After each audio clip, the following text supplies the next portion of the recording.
You know, as a kid, there was these characters that we just simply couldn't stand, and we hated them. And whenever they come up in a scene, we were always like, why is he like this? But as I grew older and experienced more of the world, I started to see these characters in a different light, and I didn't hate him anymore. For example, this guy, Squidward. As a kid, I was like, why is this guy so depressed and sad all the time? He's just bringing the room down. And why is he so mean to SpongeBob? But now, as an adult, I get this guy. I mean, really think about it. You grow up with all these hopes and dreams, and then you end up working in a fast food restaurant with a cheap boss and an annoying colleague who laughs like this.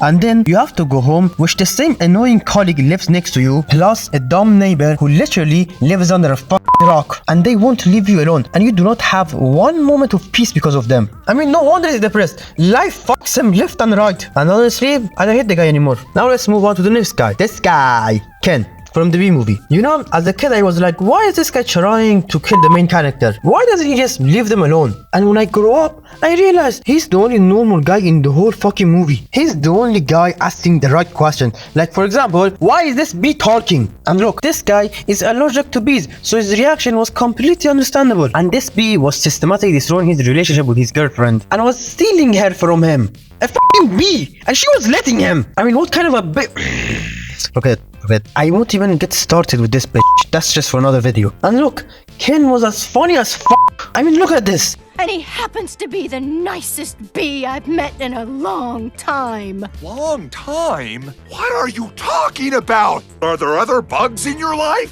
Did you see that? This guy is a comedic genius. Anyway, Ken was the misunderstood hero of this movie, and he deserved better. Ken, wherever you are, I hope you're happy. Now let's move on to the third guy, Thailand. As a kid I was like, why is this guy trying to hurt Shifu and Po? What did they do to him? And when I grew up, I realized obviously he's trying to hurt Shifu. I mean, think about it. He gave him all these hopes and dreams, and he trained him to the bone, and he made him believe that he can become the Dragon Warrior. And then, the moment that he needed his master the most, he just simply abandoned him. And then, he was thrown into prison, and he was there for years. And when he comes back, he sees this fat ass become the Dragon Warrior. I mean, wouldn't you be pissed? Obviously, no hate to Po, I love Po, but you know what I mean. I mean, do you know what it feels like to see your dream stripped away from you just because one guy said no, and then see another guy living your dream just because that same guy said yes? I mean, at this point, the only sin Thailand committed was that he wasn't the main character, and that's it. A moment of silence for a legend that just simply wasn't meant to be. Moving on, now it's time for the fourth guy, Mr. Mosby. You know, as a kid I was like, why is this guy so annoying? And why doesn't he leave these two alone? But now as an adult, I get him. He just simply wanted to do his job and wanted some peace and quiet. And these two just simply wouldn't let him, and were always causing trouble for him. And that's it, I'm not gonna put more time on this. Moving on to the fifth and final guy that I don't hate anymore, Joffrey Baratheon.